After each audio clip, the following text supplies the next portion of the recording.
Desvendando a Engenharia Estrutural com o professor Roberto Pinheiro. Com apoio das escolas QI Pós-Graduação e IBEC. Olá, meus amigos, meus colegas de profissão. Estamos agora começando o segundo episódio do podcast intitulado como Desvendando a Engenharia Estrutural, com o professor Roberto Pinheiro. Bem, no episódio passado, pessoal, nós falávamos sobre sistema estrutural, né? E eu comentei até de forma bastante incisiva sobre elementos lineares e dei uma particularizada no como a gente faz para definir um pilar de uma viga, né? Eu acho que ficou bem entendido, né? Ficou bem pormenorizado. Bem, nós vamos falar nesse podcast agora, dar uma sequência nesse assunto para poder fazer algumas comparações e algumas definições para ficar mais fácil de a gente entender, né, como é que funciona cada elemento dentro de uma edificação, seja ela térrea, sobradada ou um edifício alto, tá bom?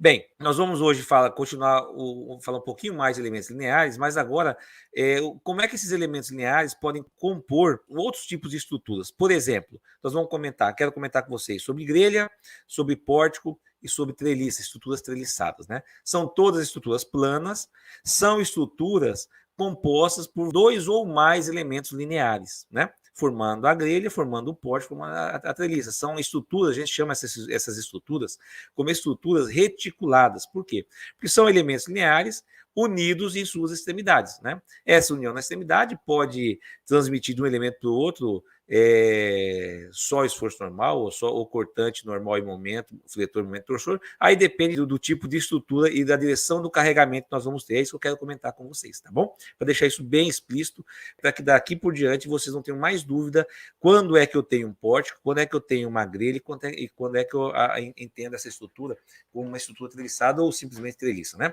Então vamos lá, pessoal. Dessas três estruturas que são as principais, né, dentro do dia a dia da nossa engenharia estrutural, eu vou separar em dois grupos. Um seria as grelhas, né, e o outro grupo formado pelo pórtico e pelas treliças. Então vamos lá, vamos pegar primeiro esse grupo composto pelos pórticos e as treliças, que também tem uma diferença entre eles, tá?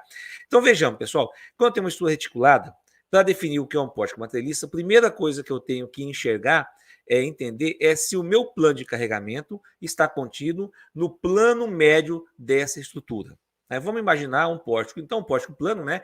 Uma face de um edifício alto, por exemplo, aquela face ali compostas por elementos verticais e elementos horizontais ali, a gente pode entender como um pórtico plano. E o meu carregamento estando no plano vertical, nesse exemplo que eu estou dando, eu vou entender essa estrutura como um pórtico. E a diferença principal entre pórtico e treliça é que o carregamento que atua, ou seja, todas as cargas que estão nesse plano de carregamento, que atuam ao longo do comprimento da barra, de forma perpendicular ou inclinada em relação a essa barra, eu vou definir essa estrutura como um pórtico. Por quê? Porque esse carregamento vai gerar nos elementos dessa estrutura esforço normal, momento fletor e esforço cortante. Em comparação às treliças, os carregamentos externos, em geral, estão aplicados somente nos nós dos meus elementos, ou seja, no ponto de união dessas barras, né? Nos retículos, vamos chamar assim, tá certo? Então, essa é a principal diferença de pórtico para treliça. E, além disso, quando eu tenho apenas as cargas aplicadas nesses nós, nesses pontos de convergência desses elementos lineares, eu vou ter apenas esforço normal relevante ao longo de cada elemento, tá? De cada barra. Então, essa é a principal diferença. Ambos, treliças e pórticos planos, por exemplo, plano de carregamento contido no seu plano médio. A diferença é que o pórtico, eu tenho carregamentos aplicados ao longo do eixo da barra, seja inclinado, seja perpendicular a esse eixo, enquanto nas estruturas treliçadas eu tenho cargas aplicadas somente nos pontos de convergência dessas barras. Tá certo? Então, essa é a diferença básica de pórtico e treliça. E, para finalizar, pórtico, então, por tudo isso que eu comentei, vai surgir nos elementos, né? Pode surgir nos elementos esforço normal, esforço cortante, momento fletor. Enquanto nas treliças, em seus elementos lineares, as suas barras, vão surgir apenas esforço normal, seja de tração, seja de compressão. Tá bom? E as grelhas, por sua vez, ela é um elemento muito parecido com o pórtico, por exemplo, mas o plano de carregamento atua perpendicularmente ao plano médio dessa estrutura. Assim como o pórtico tinha um plano de carregamento contido no seu plano médio, né, abre aspas, como se fosse paralelo à estrutura, na grelha esse plano de carregamento está perpendicular aos seus elementos, aos elementos lineares que compõem essa estrutura, que eu estou chamando de grelha. Tá? E com isso vão aparecer esforço cortante, momento fletor e momento torsor. Não tenho o esforço normal, tá? Isso, então essa é as principais diferenças entre grelha, onde eu tenho plano de carregamento perpendicular ao seu plano médio, pórtico e treliça, quando eu tenho plano de carregamento contido no seu plano médio. Tá certo? E a diferença entre pórtico e treliça é que pórtico, no meu plano de carregamento, as minhas cargas estão aplicadas ao longo do eixo dessas peças, dessas barras, né, de forma inclinada ou perpendicular, enquanto nas treliças as cargas estão aplicadas somente no ponto de convergência dessas barras que a gente chama de nó ou de retículos. Ok, pessoal? Então, essa diferença básica entre esses elementos, essas estruturas, tá bom? Compostas por elementos lineares, ok? Bem, e para a gente finalizar essa parte introdutória nossa, de que nós estamos falando sobre sistemas estruturais e elementos estruturais, nós vamos falar também sobre os elementos de superfície.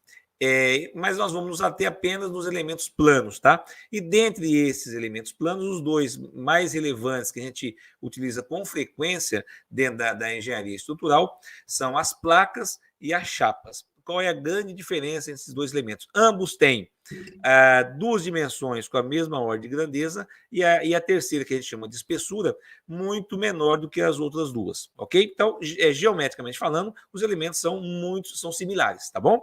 Bem, qual a diferença, então, entre eles? É a direção do plano de carregamento.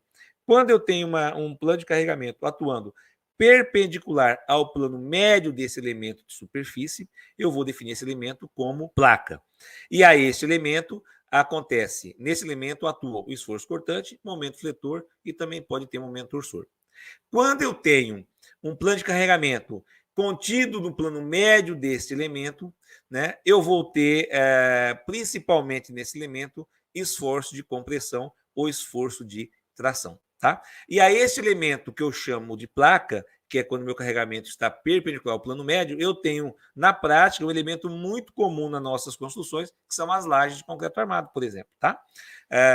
Ou qualquer painel, qualquer plano onde eu tenho um plano de carregamento perpendicular ao plano médio do elemento, eu vou definir como placa. Mas no edifício de concreto armado, por exemplo, eu tenho as lajes. Tá?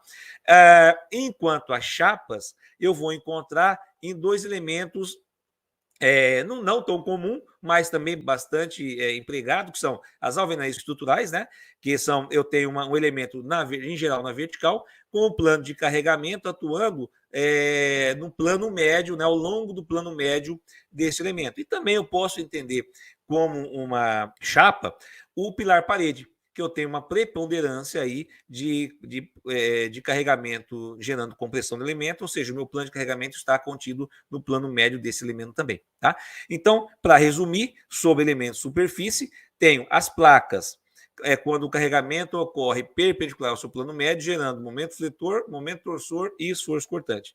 E nas chapas, quando o plano de carregamento está coincidente com o plano médio do elemento, tendo uma preponderância do esforço normal de tração ou de compressão, tá certo? Em geral, o de compressão. Tudo bem, pessoal?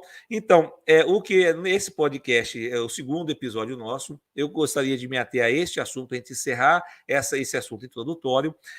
Eu queria deixar aqui uma sementinha para vocês, de curiosidade, para o terceiro episódio. Do terceiro ao sétimo, nós vamos falar sobre lajes, tá? E vamos dividir, então, em 5 episódios, o assunto sobre laje. E o primeiro, que seria o primeiro sobre laje, que vai ser o nosso terceiro episódio, nós vamos falar sobre pré-dimensionamento de lajes, tanto de lajes maciças quanto de lajes pré-fabricadas. Tá joia, pessoal?